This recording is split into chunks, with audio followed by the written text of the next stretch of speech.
I got to sit down with Dr. Laisene Liava'a, who has his PhD in Pacific Studies and who was a minister for 10 years.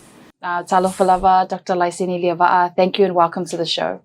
Thanks a lot, Hana. I would just like to acknowledge the princess of Te Atatū and also the land that we stand upon. And also, I would like to thank you and Puwe for giving me this opportunity and also for having me here. It's such a blessing and honor for me to be here. And I'm very happy to be part of this talanoa, of this very important issue, but very concerning issue. I wanted to ask you a question. What were your thoughts about the recent Destiny Church assault at the Te Atatū Library in West Auckland?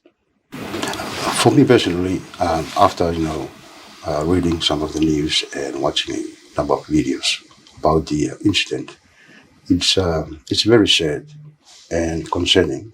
And for me personally, who have been in church ministry for a long time now, it's so shocking to continue to see this, especially here in 2025. We are still seeing this, and especially when it involves violence, assault, and hurting other people. Especially when it also involves our young people and children. That to me is unacceptable as a society as a whole. And this is not something new with the history of religion and Christianity. And the only thing that I'm really sad about that we are still continuing on to see this happening. And that is why the role of the government is very important, especially in enforcing the law and ensure that each citizen is safe and well protected and to be able to be themselves. Why is religious leadership like Brian Tamaki, who promotes violence, very dangerous? It's very dangerous because that kind of leadership, it promotes not only violence, but its purpose is to create fear. It's about control, it's about division, which is not a good representation of most of the faith. It's about unity, it's about sharing love, it's about peace, and all of those good things. But when that kind of leadership is still continuing for us to see today, it divides the society. It creates an environment where people, like here in Aotearoa, they don't feel safe. And for example, those who were involved, who were there on the incident, especially the young children, we don't know, maybe some of them will be traumatized with what really happened. And we don't like to continue to see that. And with Brian Tamaki's leadership, they're using scriptural references to justify their actions and violence. What are your thoughts about that from a theological perspective? That kind of behavior is quite typical with the history of religion, especially Christianity, because Destiny Church is part of the Christian faith. And a lot of times, because I have to admit that the scripture of the Bible, it contains some part of it, violence, is about God's wrath, is about punishment, judgment. And oftentimes, these kind of religious leaders,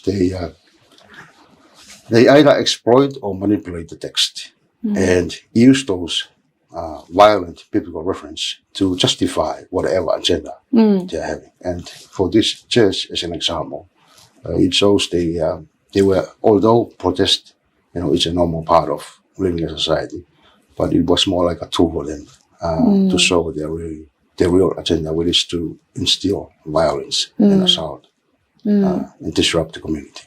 Absolutely. And if you look at the videos, I'm sure you've seen the videos and the photos, you see a lot of brown men and women. And do you feel like Pasifika people are more vulnerable to, religious leaders like Brian Tamaki, who have this charisma to kind of control how they act or telling them what to do? The Pacific community is very vulnerable for this because Christianity is a huge part of us Pacifica. It influences every aspect of our life, And especially with the Pacifica community and culture, where more people are, they are listening to people who are in position of power and influence. It's our human nature that we attract people who are like us. Those we like to be friends with, or whatever community or group we want to be part of. We want it because it's a reflection of who we are. And be mindful that that the leader of this church has been able to, bring this, people in, because they find it is a safe space for them. It's a place of belonging, and so it's they are vulnerable to that because this church has been a place for them. They find it home, and they have received something that really help with their life, whatever problems they are going through. But sometimes, like I said, people who are fueled or attracted to violence, they will find platforms or whatever groups that will show that.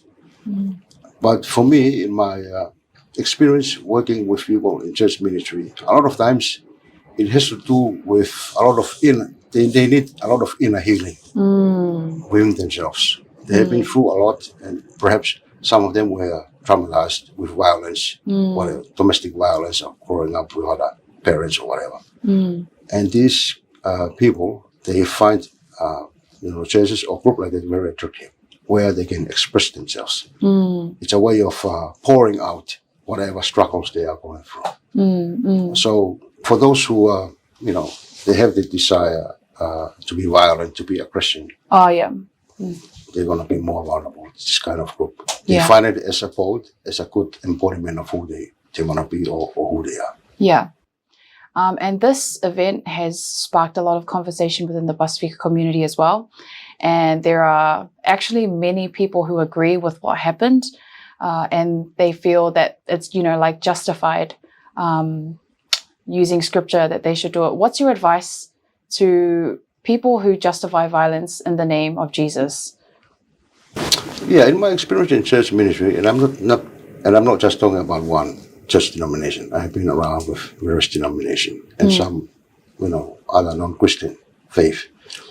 And a lot of times, most of the people that I know they are not well informed of the Bible or the Scripture, and they don't receive the teaching, the proper teaching of how the Scripture came about. Because it's like I often use an example. The majority of people who are using the Bible or the Scripture, it's like a customer, who go and buy products from a shop. The majority of the consumers will only just buy the products and just consume it without any sense of the ingredients within the product. There was a process, that product came about. And a lot of that history, the majority of followers of these churches or religion, they don't have any idea. They just read the text in front of them. Yeah.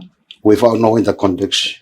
There's a context within the scripture, and also there's another context outside, which also includes geography, worldviews, bias, culture, all those things. All those things were factored into. But there's another.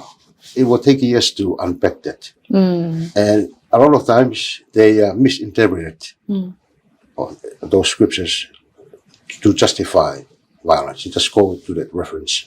Yeah. But the whole Bible, if they are well informed of the whole Bible, the whole message is about love.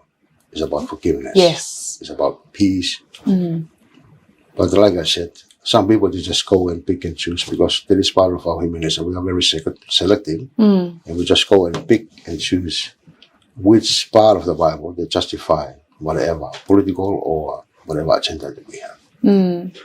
And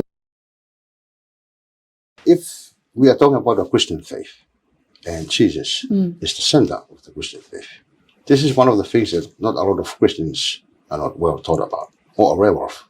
Jesus never mentioned anything against or about those homosexual LGBT community. Never once. So my advice for people, they use Jesus' life, his ministry, as their point of reference. That's the criteria, rather than using the Old Testament. Because a lot of the thing, if they really, get to really know the background and also the context of Jesus' time and what Jesus was saying, a lot of things in the Old Testament, he was not practicing. Which those religious leaders at that day, those were the people that Jesus did not want to associate with. He didn't want anything with them. That's right. He went in with a whip of cords into the temple. And that is why he get in trouble. And up to the point that he was, murdered on the cross. Thank you so much for joining us onto our Breaking Wave show, Dr. Laiseni. Yeah, thanks a lot. Thank you. It's a pleasure.